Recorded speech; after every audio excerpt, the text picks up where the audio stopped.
नको म्हणतात रागावतील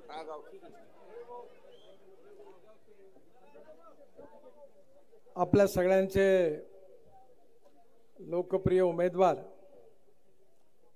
मी ज्यावेळी महाराष्ट्राच्या विधानमंडळात होतो,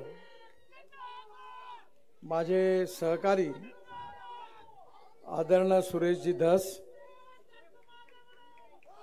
त्याचप्रमाणे मी विधानमंडळात काम करत असताना त्यावेळी आपल्या मतदार क्षेत्रातले त्यावेळेचे आमदार साहेबराव दरेकर, मंचावर उपस्थित भारतीय जनता पार्टी व सर्व पक्षाचे सर्व सन्माननीय नेते मंडळी आणि उपस्थित बांधवांनो आणि बहिणींनो, आता मला अंबडची सभा करून संभाजीनगरला 5:45च्या आत उतरायचं आहे आणि नागपूरला जाऊन 4 सभा आहे, त्यामुळे लवकरच निघायचं असल्यामुळे मी काही कोणाचा सत्कार स्वीकारू शकलो नाही. याबद्दल त्यांचा सत्कार आता मी स्वीकारला असं जाहीर करतो आणि त्यांची सगळ्यांची क्षमा मागतो. आपल्या सगळ्यांना माहिती आहे की ही जी निवडणूक आहे ही सुरेश भाऊंच्या भविष्याची निवडणूक नाही आहे. ही निवडणूक खऱ्या अर्थाने या मतदार क्षेत्रातल्या जनतेच्या भविष्याचा फैसला करणारी निवडणूक आहे. आता सुरेश भाऊंनी जेवढ्या मागण्या माझ्या समोर केल्या, यावर एकच उपाय आहे, सुरेश भाऊला निवडून द्या आणि दिल्लीला पाठवून द्या, मी सगळे कामं करायला मदत करेन.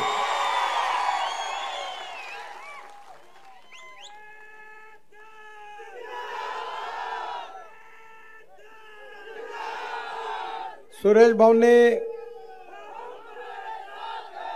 या भागातल्या जनतेशी आपला परिवार म्हणून लोकांची सेवा केली. ज्यावेळी दुष्काळ पडला होता त्या काळामध्ये छावण्या सुरू केल्या. एक प्रकारे इथल्या गोरगरीब जनतेच्या सुखदुःखाशी त्यांचा संबंध राहिलेला आहे आणि मला विश्वास आहे की या भागातले गाव, गरीब, मजदूर, शेतकरी या सगळ्यांचं कल्याण करण्याचं आव्हान त्यांनी स्वीकारलं आहे.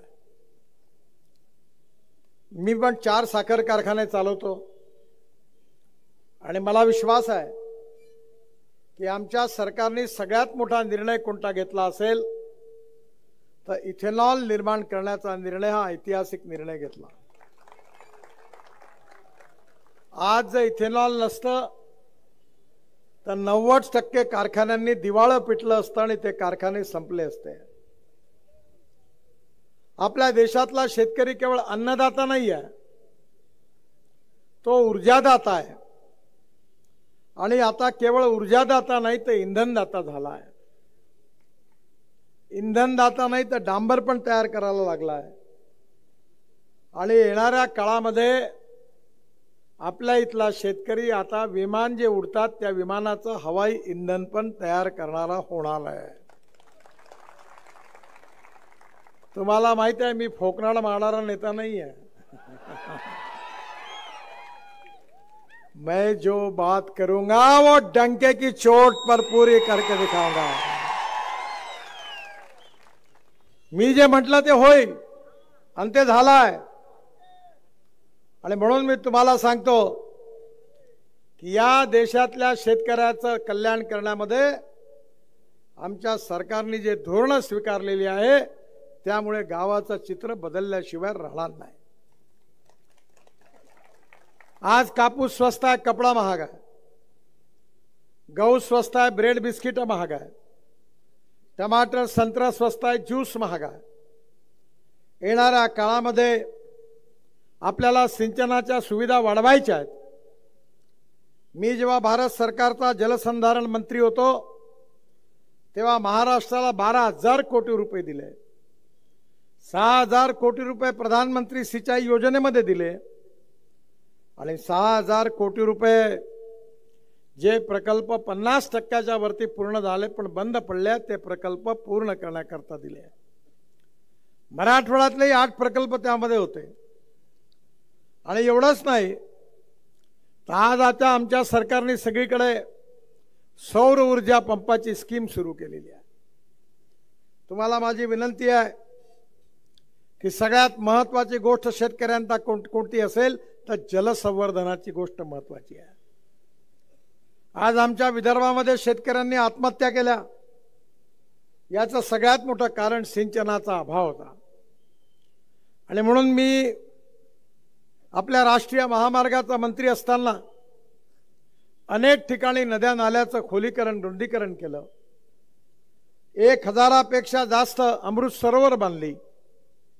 परभणी अकोला कृषी विद्यापीठामध्ये अकोल्यामध्ये 38 तलाव बांधले. आता परभणीमध्ये बांधले. अनेक धरणाची माती काढून ती रस्त्यामध्ये वापरली आणि फुकटात काम करून दिलं आणि जलसंवर्धनाचं मोठं काम आपण महाराष्ट्रात केलं.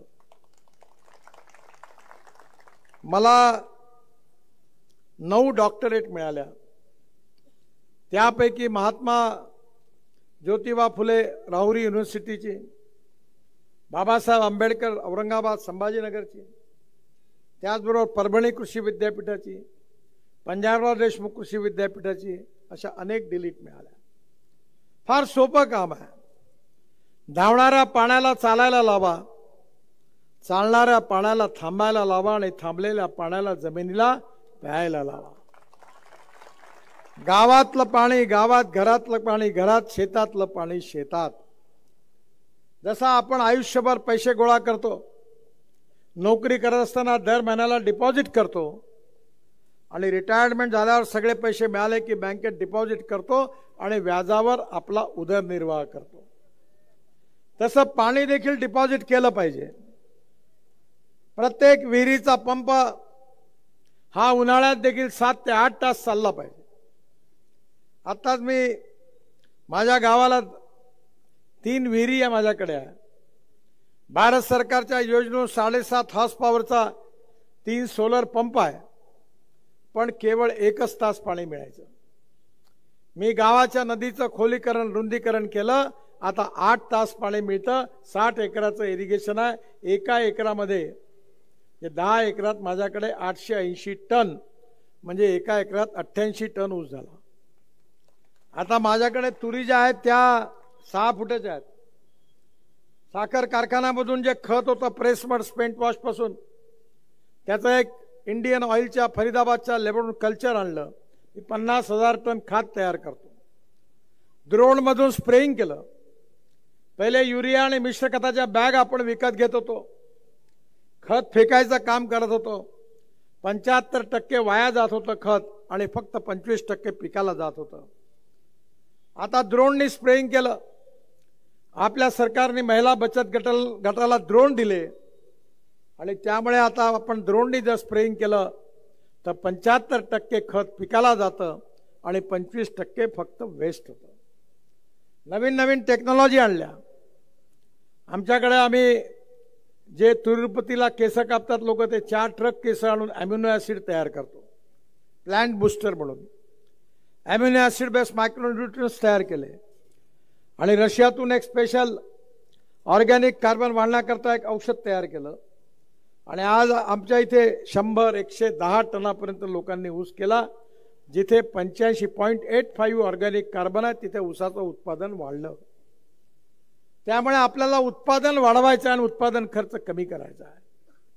आपल्या इथल्या प्रेसमडपासून, पराठ्या तुराट्यापासून आपण CNG बनवायला सुरुवात केली. मी ट्रान्सपोर्ट मंत्री आहे. इलेक्ट्रिकवरच्या गाड्या आणल्या, इलेक्ट्रिकच्या बसेस आणल्या, इलेक्ट्रिकच्या स्कूटर आणल्या. आता इलेक्ट्रिकचा ट्रॅक्टर, इथेनॉलवरचा ट्रॅक्टर, आणि एवढंच नाही तर CNGवर चालणाऱ्या गाड्या आणि CNGवर चालणारा ट्रॅक्टर महिंद्र कंपनीने ऑलरेडी लॉन्च केलेला आहे. जर शेतकऱ्यांनी तयार केलेल्या CNGवर जर ट्रॅक्टर चालला तर मला विश्वास आहे की आपल्या सगळ्यांची 75 ते 80 हजार रुपये वर्षाची बचत होणार आहे. बांधवांनो, बहिणींनो, केवळ स्मार्ट शहर नाही, स्मार्ट विलेज झालं पाहिजे. गावातल्या तरुण मुलाच्या हाताला काम मिळालं पाहिजे. काँग्रेसच्या काळामध्ये अशी परिस्थिती होती, गावात जायला रस्ता नव्हता. अनेक गावाला रस्ते नव्हते, कारण नीती जी काँग्रेस सरकारने स्वीकारली त्यांनी कधी ग्रामीण भागाच्या विकासाला प्राधान्य दिलं नाही. अटल बिहारी वाजपेयी देशाचे प्रधानमंत्री झाले. मी महाराष्ट्रामध्ये बांधकाम मंत्री होतो. मुंबईमध्ये 55 उड्डाणपूल बांधले. वरळी बांद्रा सीलिंग प्रोजेक्ट बांधला. मुंबई पुणे एक्सप्रेस हायवे बांधला. मला अटलजींनी दिल्लीला बोलावलं आणि त्यांनी सांगितलं की प्रत्येक गावाला रस्त्याने मजबूत रस्त्याने जोडणारी योजना तयार कर. मी 3 महिने काम केलं. अटलजींना माझा रिपोर्ट दिला आणि महिन्याभराच्या डॉक्टर अब्दुल कलाम साहेबांनी घोषणा केली. त्या योजनेचं नाव होतं प्रधानमंत्री ग्राम सडक योजना. ती बनवण्याचं सौभाग्य मला मिळालं आणि हिंदुस्थानच्या इतिहासामध्ये 6.5 लाख गावापैकी 3.5 लाख गावांना मजबूत रस्त्याने जोडण्याचं काम जर कोणी केलं असेल तर अटल बिहारी वाजपेयीजींनी केलं. माझ्या बांधवांनो बहिणींनो, गावामध्ये शाळेची बिल्डिंग नव्हती. बिल्डिंग असेल तर त्या ठिकाणी शिक्षक नव्हते. शिक्षक होते तर विद्यार्थी नव्हते आणि तिन्ही होते तर शिक्षण नव्हतं. गावामध्ये दवाखाने नव्हते. डॉक्टर होते, नर्स नाही. नर्स असेल तर दवाई नाही आणि तिने असेल तर कोण मरायला जाईल. मी डेअरी सुरू केली होती लॉ कॉलेजमध्ये शिकत असताना. 6 गाई 2 म्हशी विकत घेतल्या. पण गाय गरम झाली का सांड मिळत नव्हता. सांड नाही तर गावात डॉक्टर राहत नव्हता. डॉक्टर गावात राहिला तर गाय गरम होत नव्हती. आणि शेवटी माझ्या डेअरीचा बँड बाजा वाजला. मी बैल विकून टाकले सगळे जनावर. हे काँग्रेसच्या सरकारमध्ये होतं. आणि आता तुमच्या भागामध्ये दुधाचं उत्पादन सुरू आहे मोठं. माझी सुरेश भाऊला विनंती आहे, आम्ही भारत सरकारने एक योजना आणली आहे की आपल्या इथे 52 साली गिर जातीची गाय ब्राझीलमध्ये गेली होती. ती आता 60 लिटर दूध देणारी झाली. त्या गायीपासून एक सांड तयार झाला टोरॅन्डो. त्याचं सिमेंट्स इंडियामध्ये आणलं आणि आपल्या इथल्या देशी गाईला दिलं. आणि आता आपण बेटी बचाव अभियान करायची गरज नाही गाईमध्ये. आता 100% गोरीच होईल. आणि जशी टेस्ट ट्यूब बेबी आहे तसं एम्ब्रिओ ट्रान्सफर करण्याचे हॉस्पिटल सुरू झाले. पहिलं चितळेंनी सांगलीत टाकलं. दुसरं मी व्हेटरनरी युनिव्हर्सिटीत नागपूरला टाकलं. तिसरं शरद पवार साहेबांनी बारामतीत टाकलं आणि 3ही हॉस्पिटलचं उद्घाटन मीच केलं. आता 4थं सुरेश भाऊ इथे टाका. आणि या प्रत्येक शेतकऱ्याजवळ 20 लिटर पेक्षा जास्त दूध देणाऱ्या देशी गायी असल्या पाहिजे याची व्यवस्था करा. आम्ही भारत सरकारनं तुम्हाला मदत करू.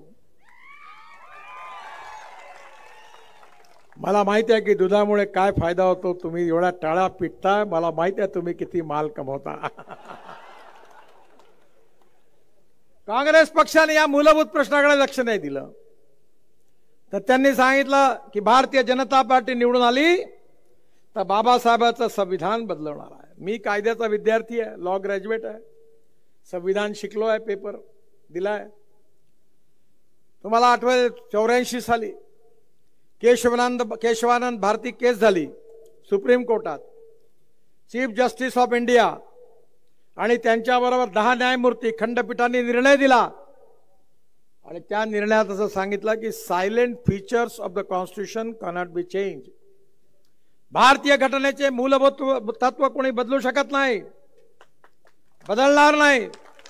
आणि मी तुम्हाला विश्वास देतो की आम्ही कधी घटनेला बदलू देणार नाही, बदलणार नाही, याचा आमचा निर्धार आहे. पण जे आमचे युवा नेते घटना घेऊन फिरून राहिले त्यांना इतिहास माहिती नाही. याच काँग्रेस पक्षाने 1975 साली इमर्जन्सी लावली आणि ज्यावेळी अलाहाबाद हायकोर्टामध्ये इंदिरा गांधींच्या विरोधात निर्णय झाला तेव्हा काँग्रेस पक्षाने बाबासाहेबांच्या संविधानाच्या धज्जिया उडवल्या. सगळं संविधान तोडमोड केलं. त्यानंतर जनता पार्टीचं सरकार आलं आणि त्या सगळ्या दुरुस्त्या रद्द करून पुन्हा संविधानाला वाचवण्याचं काम केलं. ज्यांनी संविधानाला तोडण्याचं पाप केलं ते तुमच्याकडे येऊन खोटा प्रचार करत आहेत. जेव्हा कन्व्हिन्स करता येत नाही तेव्हा कन्फ्यूज करण्याचा प्रयत्न करत आहे. मुसलमानांना सांगतात देखो ये बीजेपी वाले खतरनाक है. चुन कर आएंगे तो आपको कटवा देंगे, पाकिस्तान भिजवा देंगे। सुरक्षित रहना है तो पंजे पर मोहर लगाओ। माझ्या बांधवांनो बहिणींनो, आमच्या 67 योजना आहे। गॅस सिलेंडर शेगड्या दिल्या, आयुष्य योजना आहे, आता लाडकी बहन योजना आली। कोणत्या तरी योजनेत लिहिलाय का मुसलमानांनी आणि दलितांनी अर्ज करता कामा नये असं लिहिलाय कुठं? आमच्या योजनांचा फायदा जात पंथ धर्म भाषा सगळ्यांना आहे। सबका साथ सबका विकास, सबका प्रयास, सबका विश्वास हे सूत्र घेऊन आम्ही काम केलं। मी तर जातीयवाद पाळतच नाही, मी पण लोकसभेत असलं तसं आहे। माणूस हा जातीने मोठा नाही आहे, जात पंथ धर्म भाषा संप्रदायाने मोठा नाही, माणूस हा गुणांनी मोठा आहे। कधी आपण बाबासाहेब आंबेडकरांची जात पाहतो का? शिवाजी महाराजांची जात पाहतो का? महात्मा ज्योतिबा फुलेंची जात पाहतो का? राजर्षी शाहू महाराजांची जात पाहतो का? कधी आपण तुकाराम महाराजांची जात पाहतो का? ज्ञानेश्वर महाराजांची जात पाहतो का? एकनाथ महाराजांची जात पाहतो का? गाडगे महाराजांची जात पाहतो का? नाही पाहत। कारण माणूस आपल्या कार्याने श्रेष्ठ आहे। या समाजातली छुवाछूत, अस्पृश्यता, जातीयता समूळ नष्ट झाली पाहिजे। मानवतेच्या आधारावर आर्थिक समता आणि सामाजिक समता प्रस्थापित झाली पाहिजे। हेच तत्व बाळगून आम्ही काम करण्याचा प्रयत्न केला। आणि म्हणून माझी आपल्या सगळ्यांना विनंती आहे की यावेळी या मतदारसंघामधून आपण सुरेश भाऊंना प्रचंड मताने विजयी करा आणि त्यांना आपली सेवा करण्याची संधी द्या आणि तुमच्या भविष्याचा फैसला योग्य प्रकारे करून या आष्टी मतदारसंघामध्ये ऐतिहासिक विकास सुरेश भाऊ केल्याशिवाय राहणार नाही। आणि रस्त्याची जेवढी कामं आहेत त्याची गॅरंटी माझी आहे। 100 बीमारी का एक ही इलाज। सुरेश भाऊंना निवडून द्या। धन्यवाद। भारत माता की, भारत माता की, भारत माता की। नमस्कार।